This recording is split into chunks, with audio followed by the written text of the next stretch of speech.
today I want to speak about 5 lessons that I wish I had learned earlier in business, and I hope that they'll be useful to you.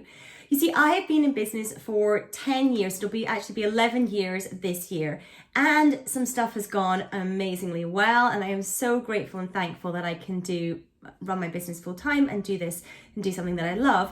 But there have been some things that have been not so good along the way. So I want to share those 5 lessons with you today so that I can help you potentially avoid some of the pitfalls that I've experienced along the way. So the very first lesson that I came across around about 6 years ago now, but I really wish I'd come across on day 1, was taught to me in a book called Profit First. Now, those of you that follow my content and listen and consume a lot of what I speak about, you'll have heard me discuss Profit First before. Profit First is a book by Mike Malkowitz. I actually think I have a copy behind me. I do, that you can see over my shoulder there. And this book flips how we traditionally think of our finances basically on their head. And this might seem a little bit of a strange thing coming from an accountant, because the traditional accounting formula says that sales less expenses equals profit. Profit First flips that formula a little bit and says that sales less profit equals expenses. So under the sort of current thinking, the sales less expenses equals profit thinking, what generally happens is money comes in and it goes back out the door just as quickly as it comes in. And the business owner is basically living off the financial scraps of the business. They're living over the leftovers, what is left as a result of all the spending. What Profit First does is it flips that formula on its head, and it basically says, take out your profit first from your business. It's like the pay yourself first principle that Dave Ramsey talks about, but applied to a business setting. So it says, okay, what we want to do is we want to take out our profit, and then we run our business on what is left on the expenses. Now, if you have not read the book, I highly, highly recommend that you do. You can get it in all good bookstores. You can also get it on Audible and listen to it as well. Or if you want to get a PDF version of the 5 core chapters of the book, you can head over to annetteandco.co.uk/pfbook, and you can download the 5 core chapters there for free as well. But I highly, highly recommend that you go and you learn about Profit First if you do not already, because this is a really core thing that I wish I had learned earlier. The reason I wish I had learned it earlier is because first 4 or 5 years running my business, I got to that, elusive 6-figure business, except I wasn't taking very much home. I was taking very, very little home from my business for me and my family to enjoy.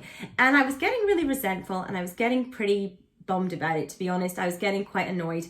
And I read Profit First, and it all changed for me because I implemented Profit First. That's the big thing. Reading is one thing, implementing is another. But I implemented what I had learned, and I also fed in a lot of the learnings that I had from my chartered accounting training, which I wasn't really applying to my own business. I fed that in as well, and I went from a place where I was taking very, very little home to a place 18 months later where my husband actually left his full-time job and became a full-time stay-at-home parent for our children, and we were surviving off my business, something which I could not have even dreamt might happen in 2 years before that. So it was a real shift in my business, and it was a real shift in our lives, and it was one that all came about as a result of Profit First. So I wish I had known about it from the very beginning, because I would have been doing things differently. I would have been thinking differently. More importantly, my mindset would have been in a different place. And so I highly, highly recommend that. And that is tip number 1 that I have on lessons that I wish I'd learned earlier in my business. Now, tip number 2 is profit planning. This is part of what I also implemented at the same time as I implemented Profit First. So planning for profit, making profit a habit that happens in your business, and strategically working towards that, making sure that everything lines up to your profit. So you might want to call this forecasting or budgeting. I like to call it profit planning. It's very similar, but basically it's kind of getting the numbers on paper, the budgets, the forecasts, but making sure within that you are profitable, that you are accounting for your take-home pay, that you are making sure you're going to be setting aside money for tax, making sure all those things are layered in so that as you're hitting those targets and those milestones that you're setting in your business, you are doing so from a place of profit. You're doing so in a way that actually makes sure that you are going to be profitable. Now, with profit planning, I actually, in my Facebook group, I run a 5-day live series on profit planning every month, every couple of months. So if you are interested in learning how to profit plan, I will pop the link to the Facebook group in the description to this video, and you can click on that and come in and join and experience the next profit plan, where I talk you through step by step each day exactly how to build your own profit plan. But fundamentally what it looks like is it looks like a forecast and a budget with profit, with owner's pay, with tax, with everything layered in there to ensure profitability. And then we look at, okay, how do we actually implement that? How do we turn that into reality? Because it's all very well doing forecasting and budgeting and all planning and all those things, but if they're going to sit on a digital bookshelf for the next 12 months, there is no point in doing them in the first place at all. So that is number 2, is profit planning, learning actually how to profit plan and how to implement the profit plan. That is the second thing that I wish I had learned way earlier in business. Of course, during my training, etc., I learned how to forecast, but not in this way, not in the way that was detailed enough to ensure that it actually becomes reality. So that's something that I taught myself from my training, and this is something that I help teach other people with as well. So profit planning is number 2, the thing that I wish I'd learned earlier in business. Number 3, what gets measured gets done. I know you probably heard that phrase before, but it is so incredibly true. So if you are wanting to, let's say, increase the number of hits to your website, measuring that and tracking that on a weekly basis gets you really focused on what you need to do to start changing those numbers, to start moving them up, to start impacting the data for that. Or let's say that you want to hit X number in your email list by a certain date. Again, tracking and measuring that on a weekly basis, again, gets you really focused on what you might need to do in order to get there, because you can see the impact of your activity on the numbers.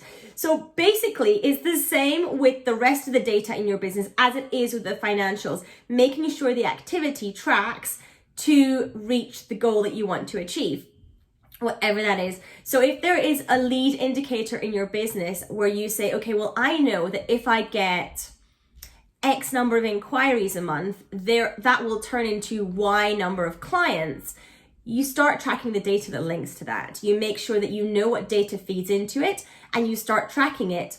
You'll be amazed how much closer you're getting to your targets and to your numbers when you start being really, really aware of them. And looping back to the first point, that is one big thing that Profit First does for finance, is it makes you much, much more aware. And that will always help in reaching your goal. So number 4 that I want to share with you today, number 4 is success leaves clues. Again, a phrase that you may have heard many, many times before, but it really does, because when I started out in business, I listened to a couple of gurus, which in hindsight, probably weren't the best people to listen to. I discovered some things subsequently about them, which showed me that they weren't really the person that they were claiming to be. Their values weren't aligned to mine, and things just weren't quite right. They just were a bit off.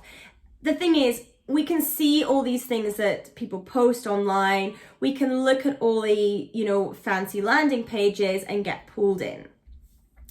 But it's really important to actually watch people's actions and what they're actually doing rather than just what they're saying. So making sure that you are comfortable with people that you follow, people that you aspire to be like, people that you want to implement their stuff, making sure that their values are in alignment with your values. Because if they are not, if what they are saying is not in alignment with what they're doing, then you're going to have some friction there and you're going to have some issues, and that might just cost you a lot of money with very little results.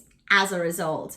So making sure that when you are looking for advice, when you're looking at people perhaps to emulate, to follow, to join their groups, to join their programs, whatever that might be, making sure firstly that you feel like your values are aligned to their values based on what they are doing, not what they are saying outright, but actually the actions they're taking, making sure your values are aligned, and making sure actually what they're saying and their actions are aligned to each other, because otherwise there's going to be some funny mismatches there. Okay, so success leaves clues, but don't just look for the superficial clues. Look underneath for those clues, those things that you're not being blatantly told, those other things as well. And this leads on actually very nicely to lesson number 5, which I wish I had learned earlier, and that is trust your gut.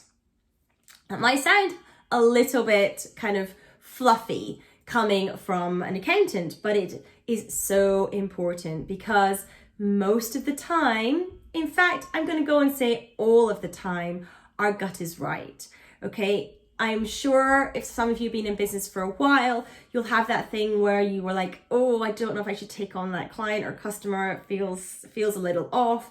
Lo and behold, 3 months later, they're a real pain. Okay, we've all been there. So trusting your gut and really going with that is a big, big thing. And it can be really hard. There's lots of noises, particularly in social media. So trusting really how you feel can be really difficult, because you're getting lots of information from lots of different angles. But it's incredibly important, whether it comes to somebody that you want to hire in your team, whether it comes to a mentor or a coach, whether it comes to your strategy in your business, whatever that is, make sure you trust your gut. So those are the 5 lessons that I wish I had learned earlier in business.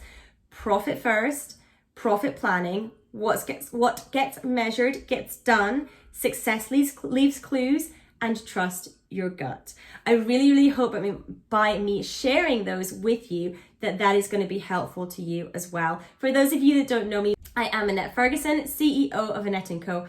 I'm an income strategist, profit mentor, and I help business owners take home lots more money for them and their families to enjoy. If you have liked this video, I would love if you want to subscribe to this channel. I would be absolutely honored if you want to leave some lovely comments in this video as well. That would mean a huge, huge amount to me. And if you want to screenshot it, share it on Instagram, put it in a post or in your stories, then please, please do tag me as well. I am at Annette_Fergs. I would love to be tagged in anything when you are watching this. That would be completely awesome. So I hope this has been useful for you in the lessons that I wish I had learned earlier in business. And maybe you can avoid some of the pitfalls that I went into. Thank you so much for watching. I massively appreciate your time. Take care.